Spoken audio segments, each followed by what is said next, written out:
Alright y'all, let's try this again. Last video did not come out. Okay, so today I'm going to be talking about horror movie hidden gems. Let's get started. This one is called Trucks. Now this was a sort of a spiritual sequel or reimagining of Maximum Overdrive. I know the fans are pretty divided on this one. I thought it was really done well though. Sorry about that. Getting used to this new camera. I know that some people didn't like it when it came out, but it's like Maximum Overdrive didn't set the bar really high to begin with. If it wasn't for the AC/DC music in it, I think that would have flown under the radar too, because you watch Maximum Overdrive and it's a good film, but so is Trucks. They complement each other nicely. But I enjoyed it. I recommend it if you're a fan of killer car and truck movies, because there's not a lot of them out there to begin with. Next one is Phantom Racer. This is a killer car film with Greg Evigan, who is on BJ and the Bear, a TV series. It also features Nicole Eggert, good actress. The special effects are really good. The cast is really good. This whole movie was really done well. I've watched it countless times and I never get bored with it. It's amazingly done film. You couldn't really ask for a better film than this one. Complements Christine nicely. If you want another killer car film to go along with Christine, you have it.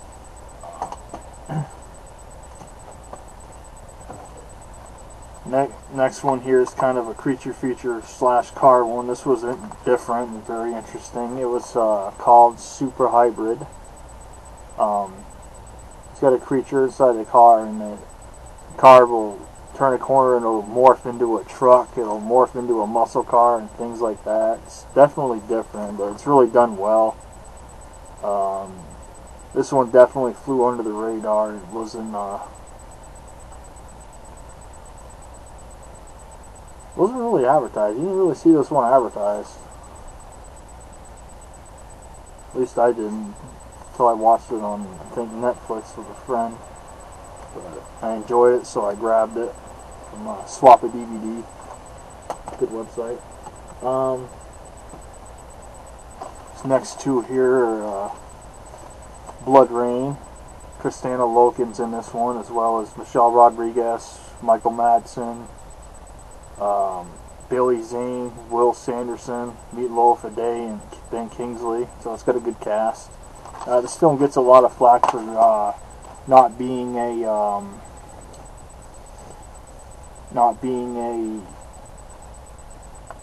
close to the game, video game, because this is also a video game, of course.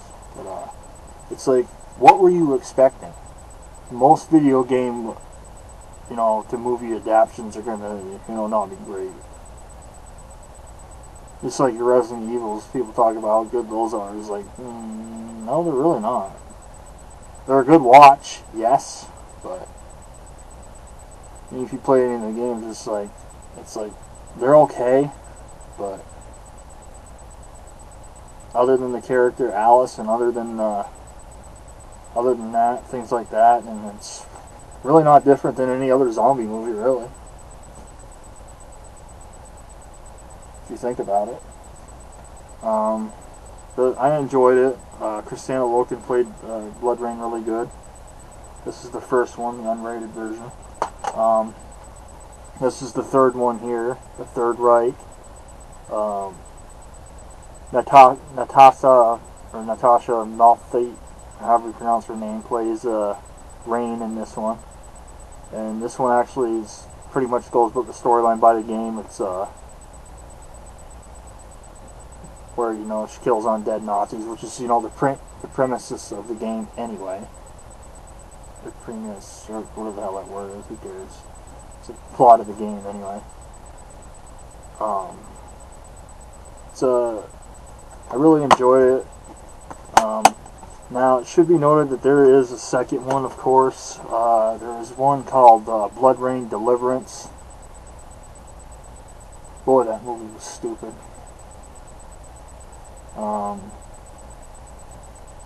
It really just, it doesn't hold your interest very well. It probably would have been a decent, but whoever was holding the camera couldn't hold it still. It kept shaking all over the place. It reminded me of the Blair Witch Project, which also sucked. So, it's like, yeah, don't bother with BloodRayne Deliverance, but definitely get 1 and 3 if you want a vampire movie that's kind of different. Even if you hadn't played the game, which I played 1 and 2 on every format that they're on. The third game, there is a third game. It's like digital only, but that's kind of like what the second movie is. They're both crap, complete crap. So don't bother with the third game either. But if you like vampire movies, you don't even have to be a fan of the games to watch the movies. They're good vampire movies nonetheless. And you can pick them up pretty cheap. You can get them for usually less than $5, or sometimes even a couple dollars if you go to Goodwill or something like that. You can find them there. So you know, you won't spend a lot on these movies anyways. Even the movie Trucks is only like $6 or so through Amazon. My phone's going off, as you can probably hear faintly. These are erotic films by Seduction Cinema. So they're adult horror movies, but they're done really well. This one's Mummy, Mummy's Kiss. There's actually a second one to this that I haven't seen. It's recommended for viewers over 18, and you can certainly see why on it. But they're good films if you want something different, and it's a little more, shows a little more than what a rated R film would. But I mean, you don't really need a whole library of them unless you're really into that. But they're good to have something different. It's like off the beaten path, hidden gem that shows, erotic. Like this one here. There's another one by the same company. It's called Titanic 2000 or Titanic 2000. It's a lesbian vampire on the new Titanic. So I really enjoyed this film when I saw it when it first came out back in 2000, 99, 2000 when it came out. So it's nice to get a copy of it again and see it again. It's definitely one of the best ones. I haven't seen a lot of the films of Seduction Cinema, but of the ones I've seen, that's so far the best one. Of course, I'm into Titanic related stuff anyway, historical stuff. This next one's going to be a bit of a surprise because it was a theatrical film. It was pretty well known at the time, but I kind of get the feeling that it kind of faded out a little bit since then. And it's been about 15, 16 years since it was released, and that's called Ghost Ship. Shows the backstory, the ship that reappears.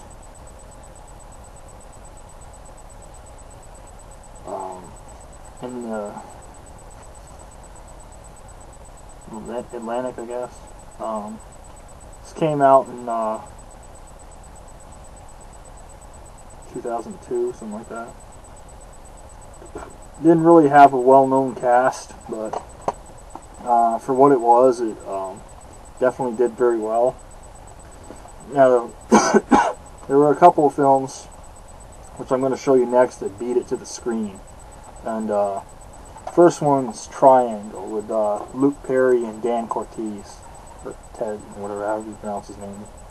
I first saw that when I taped it off the TV when it was on TBS back in 2001, and it's really done well.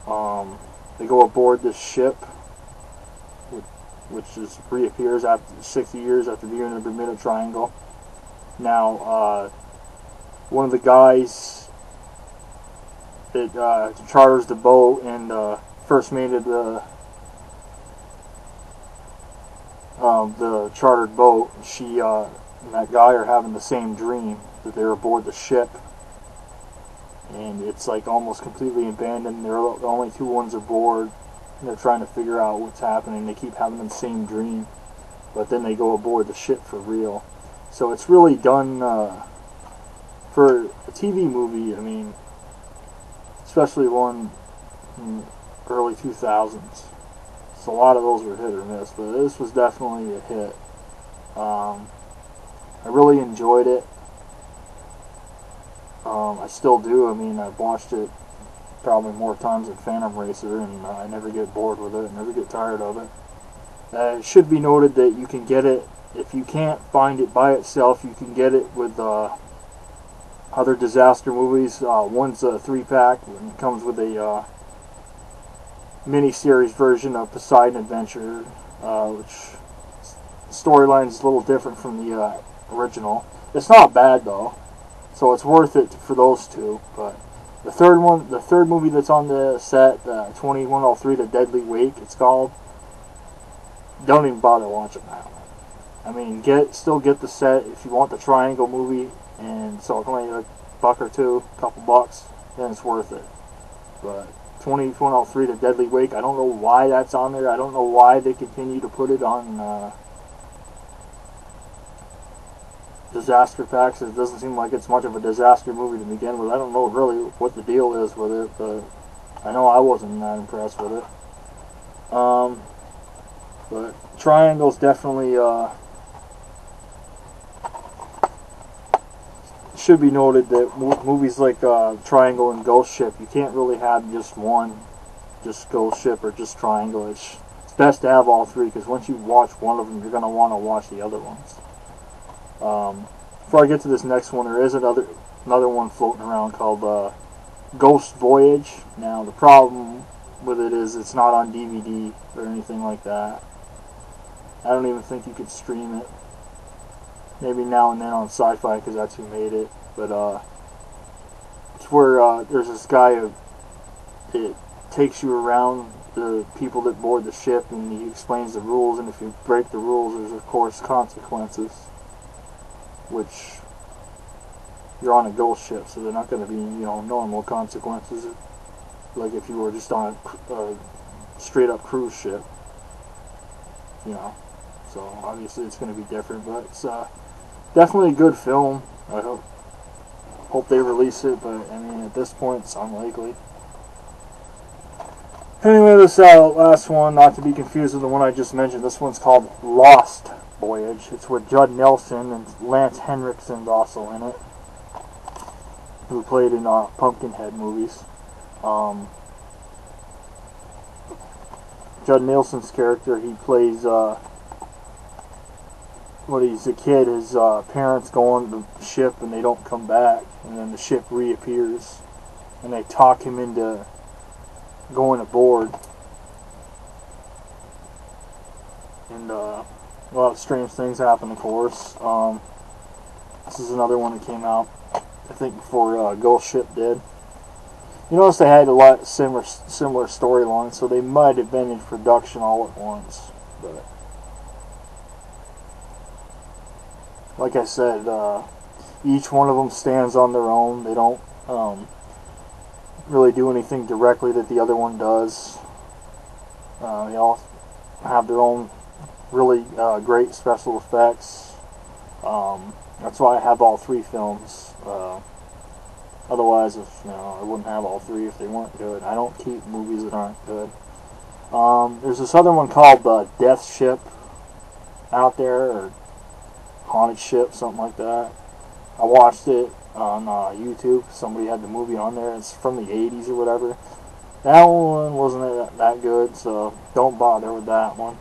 I mean, you can watch it on YouTube if you really want to see it, but don't expect to be impressed by it, because it's not that good. So it is what it is, right? But this is my Hidden Gem, horror movie Hidden Gems, Volume 1. I will do volume 2 later in the, at some point. If y'all haven't already, subscribe to my channel. I haven't been doing a lot of videos lately because this cold weather. I haven't felt my best. It's hit me worse this year than it normally does. So it's starting to warm up some, so that's good. But anyways, I'll see y'all later, and thanks for subscribing.